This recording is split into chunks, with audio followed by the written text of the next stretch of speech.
Welcome to Biz Wire. I'm Joseph Nordstrom in Beijing. Guangzhou has long been southern China's major commercial hub and is now home to more than 30,000 Africans engaged in all levels of trade. The people that make up this growing community hope to grab a small slice of the estimated $200 billion in trade between China and the more than 50 countries that make up Africa. 4 years ago, China became Africa's largest trading partner, and Chinese investment without conditions has helped build the infrastructure that is contributing to remarkable economic development. The massive projects the China Development Bank and Export-Import Bank fund across the continent tend to grab the headlines and overshadow the substantial business that individual Africans have carved out for themselves in Guangzhou and many other cities in China. Guangzhou is the center of a growing trade community that is reversing the flow and sending money into China.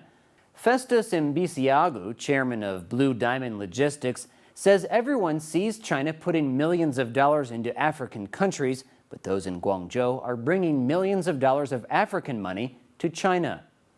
What started out as an exotic location for a few hundred logistics-savvy African entrepreneurs in the 1990s has evolved into a $180 million per year business community, with traders sending products back home to sell on minimal profit margins. The 8 square miles in Guangzhou's Baiyun and Yinxiu districts, known as Africa Town, are home to a conservative estimate of 30,000 Africans from over 20 countries who do their best to get by while seeking their fortune. It's not all sunshine in Guangzhou, though, as Africans must deal with harassment from police and discrimination and prejudice from local Chinese. Also, the number of Africans overstaying tourist visas has been a source of much strain between the African community and the local government. Tensions reached the boiling point in 2009 after an African national with outdated documents jumped to his death from a window to avoid police, resulting in protests from the community. Following that incident, an agreement with the local government reduced fines for those overstaying their visas by nearly half.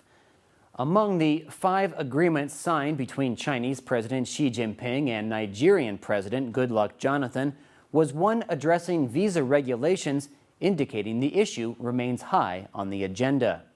President Jonathan also signed a deal for $1.1 billion to finance 4 airports and a hydroelectric power plant when he was in China 2 weeks ago. Other massive projects that China is funding that we mentioned at the top of the story is $10 billion worth of loans over 6 years to the Ivory Coast to help rebuild the country torn apart through years of civil war.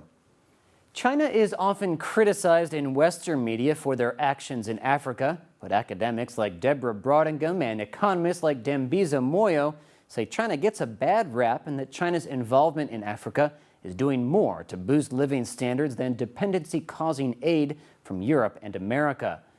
For the Africans living in Guangzhou, earning a living may still be a struggle, but they're willing to take it one trade at a time. You're watching Biz Wire on the Blue Ocean Network. Stay tuned for more in Economic Insight.